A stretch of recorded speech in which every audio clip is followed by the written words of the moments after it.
2019 was a promising year for real estate investors and would-be homebuyers in the United States housing market, as evidence of the unprecedented growth in the construction industry. Us at Rockpoint Builders are proposing the acquisition of Rockpoint Builders Group. My name is Michael Pilato. I'd like to introduce the rest of my team. I'm Larry Popkis. I was in charge of sales and marketing. Dakota Bowl, Site Design and Project Management. Chris Sauer, Product Design. Hayden Brown, Estimating and Sustainability. We at Rockpoint Builders Group are proposing the development, construction, and sales of a luxury age-restricted community in the southwest block of the Desert Colored community. It's called Highview Estates. It's a 130-acre parcel of land which is currently zoned Planned Development Traditional Neighborhood Zone. It's part of the 3,350-acre Master Plan Desert Colored community. We acquired the land for $12 million and we closed on March 1st, 2020. To give you more information about the emerging market in St. George, Utah, I'm going to hand it over to Larry. Thanks. To make sure this project is feasible for Rockpoint Builders, I had to do an extensive location and market analysis. So I looked at factors like area amenities, attractions, perks, detractors, and most importantly, the numbers of population growth, the area populations, the median incomes, and the housing market in the area. As you can see, the population growth is very encouraging with a 3.5% growth, which placed St. George as the third fastest growing metropolitan area in the United States in 2018. We see annual increases upward of 3,000 active adults into our population area every year, and we already have 50,000 plus active adults already in the St. George metro, and another 325,000 in surrounding markets like Las Vegas, Cedar City, Utah, and Mesquite, Nevada. The economy obviously is very important.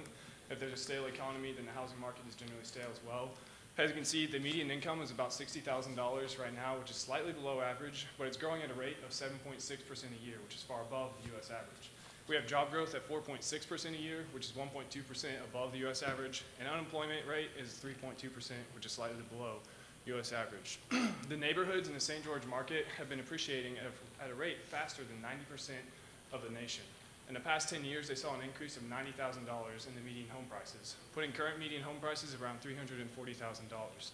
Despite these extreme increases in prices, we still have a strong housing market, with St. George alone seeing about 314 sales per month. And in 2019 alone, in the first 6 months, we saw over 2,000 homes sold.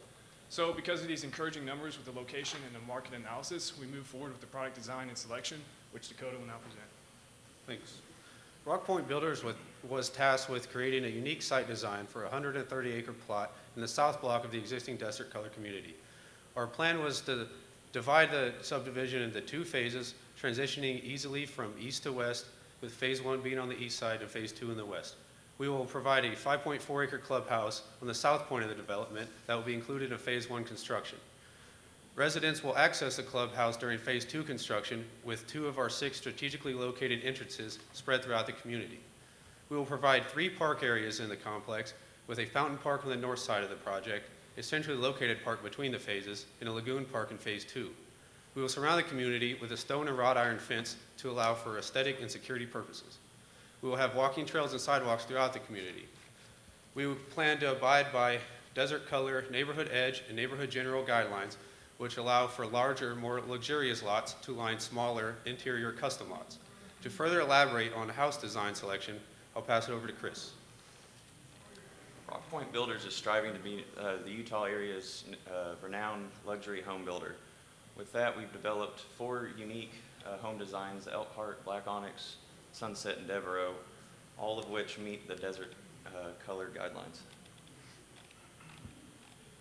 With these 4 designs, the smallest being the Sunset at 2,000 square feet, it's 2-story, 3-bedroom, 3-bath, features a casista or small suite that'll allow family members, in-laws to stay over. Next, we have the Black Onyx at 2,300 square feet. It's 2-story, 4-bedroom, 3-bath, features a 3-car garage, but doubles as a shop space. The Elkhart at 2,939 square feet, 2-story, 3-bedroom, 3-bath, features a wide open floor plan.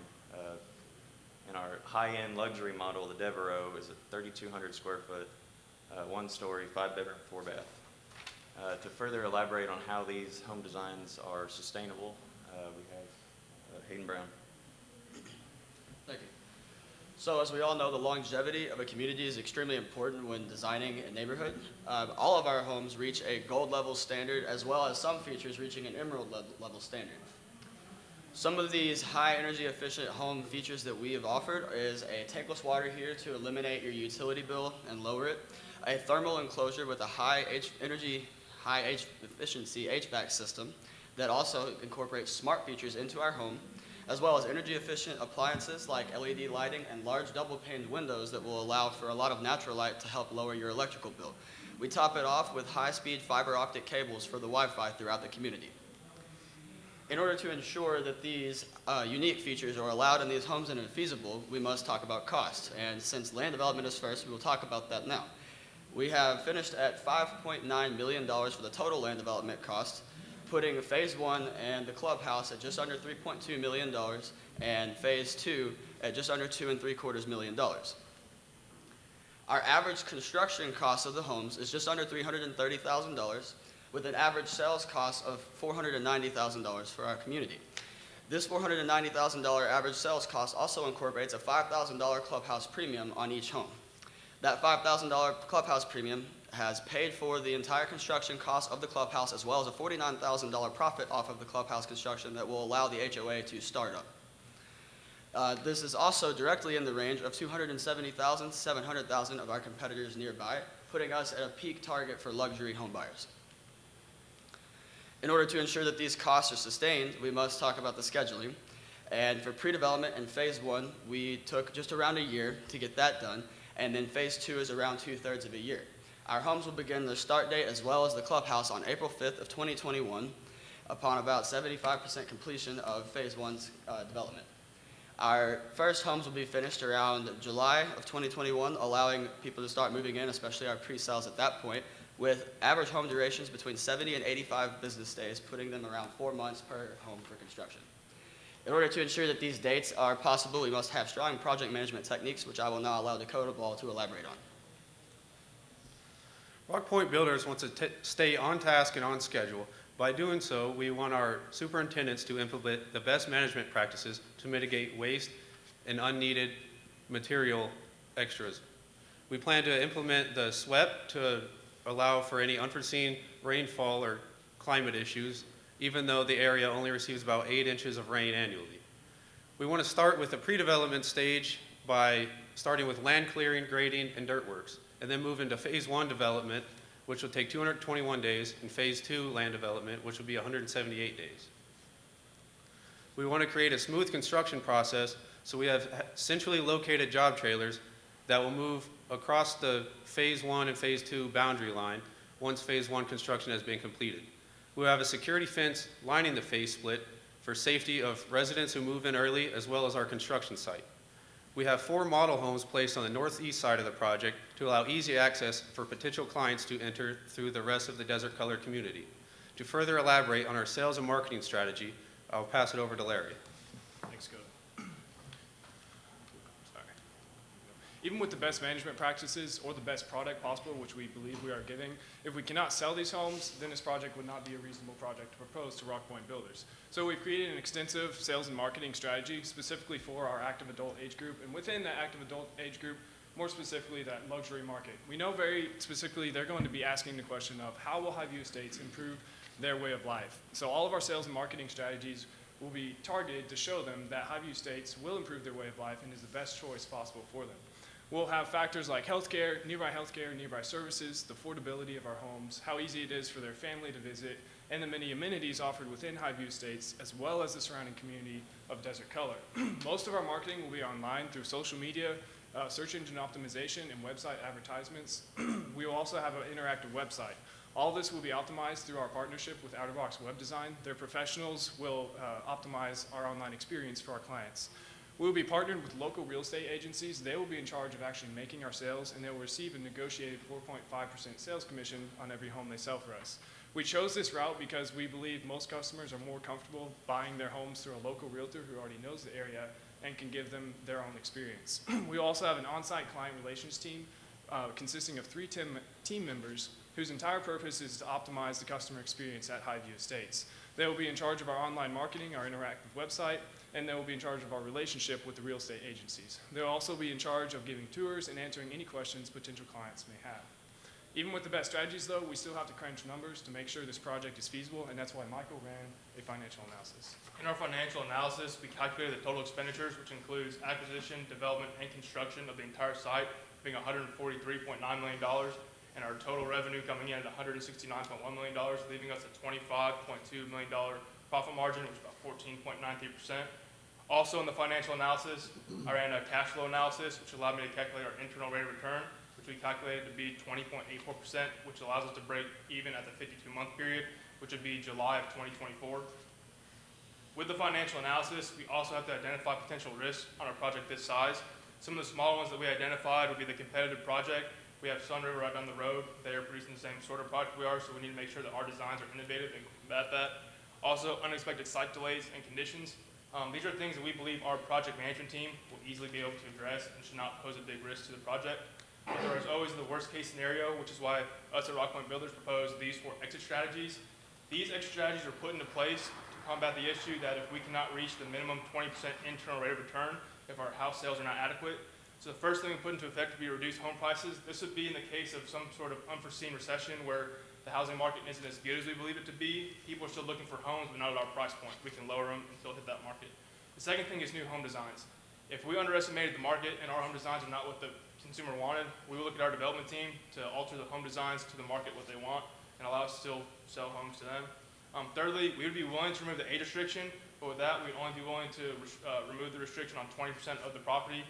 This would be that if the market is not what we believe it to be, we can still sell to some of the community and still make our profit back.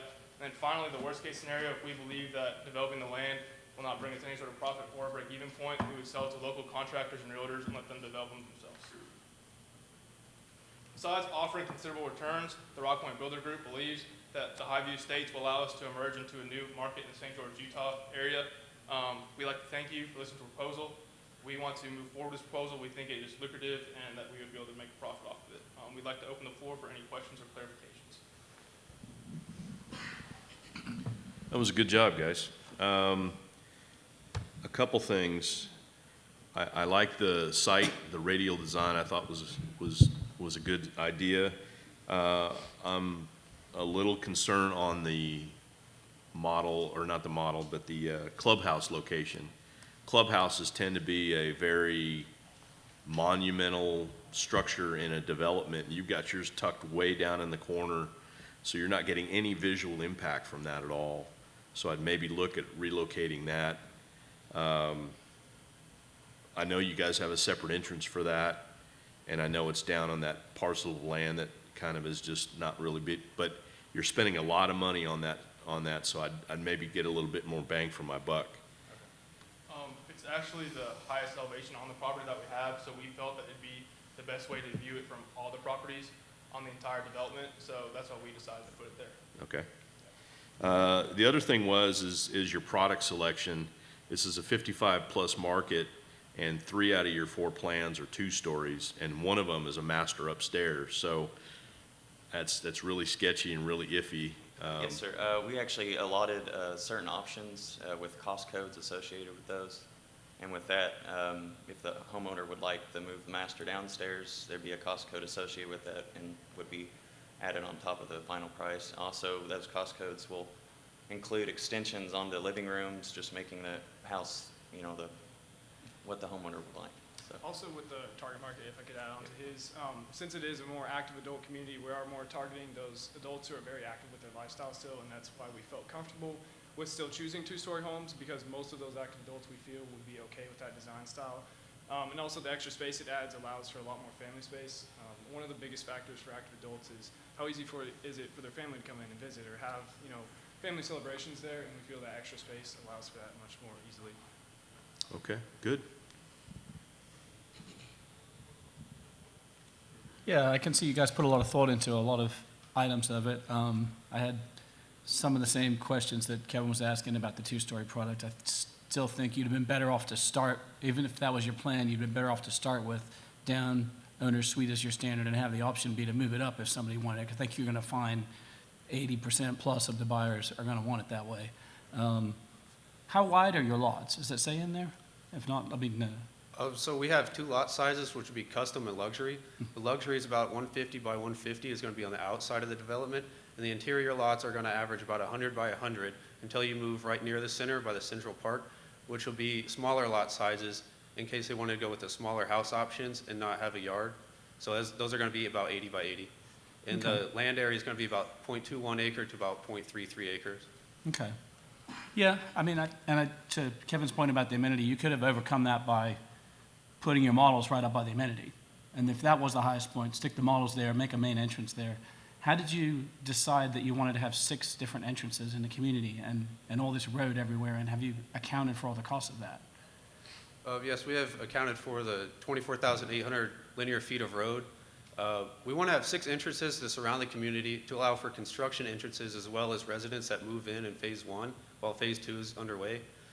We locate them around the community, so no matter what side they live on, they'll have easy access, as there's going to be a road surrounding the community and 2 major highways on other sides. Right. And then what prompted the decision to put a stone and iron fence all around it?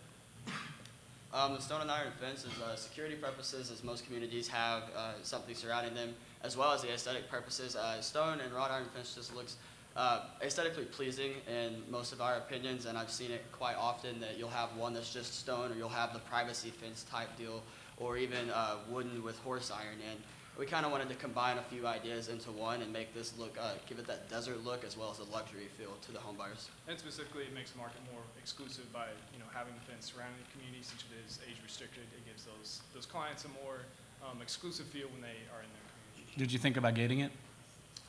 I think we've discussed that. I don't think we currently have gates on it. You didn't, but yeah, it would have been probably a lot smarter to maybe gate it and have one entrance, and then you can always do temporary construction entrances to solve your problem, and then you can, have those go away later. Maybe Right, 2 entrances, one. Yeah, But anyway, otherwise, I mean, you put a lot of thought into it. I think there were a lot of good things in here.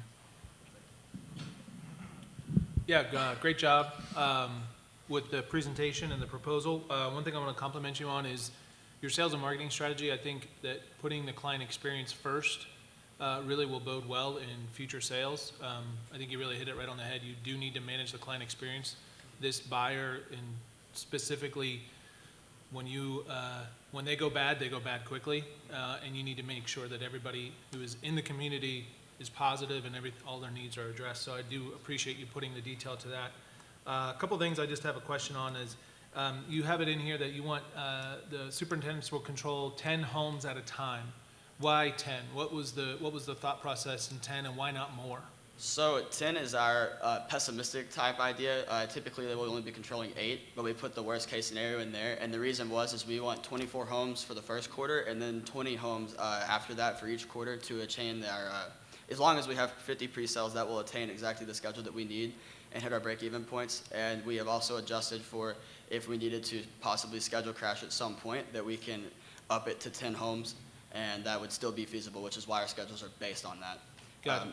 If we don't get the pre-sales. I mean, my experience is 10 is about a half day's work. I mean, I can typically project 20 out of a good superintendent. I can get 20 homes under construction. Just the event schedules don't typically overlap that much to where he would be essentially overstressed. Right, which if that's the case, then that's great for us. It means, quicker home construction, Yeah, quicker yeah. sales, so. Secondly is I think you only have 2 phases. I would caution in just having that big a swatch. You may have 2 construction phases for development, but I would focus on maybe a lot release schedule or having some kind of sales pace, because then you're going to end up, if you have just 2 sales phases, you're going to end up with a bunch of infill lots that are going to cause problems in the future. And then one thing on your or on your schedule, on your construction schedule for each individual home, you had HVAC very late, or startups basically very late in the game. Didn't allow you enough time to actually finish and punch out the home. So when you're putting your construction schedules together, make sure that event happens as early as possible. That way you can get all of the final touch-ups basically completed before the final walk. Yes, absolutely. Good job, guys. I also liked the kind of general design of the plat, and I thought it was a good combination of kind of that curved design, but I also thought that a lot of it made sense, although I will agree with the clubhouse location and entrances and some of those kinds of things. But I did like how kind of there was some pocket park, green space stuff spread throughout the plat. I thought that was nice.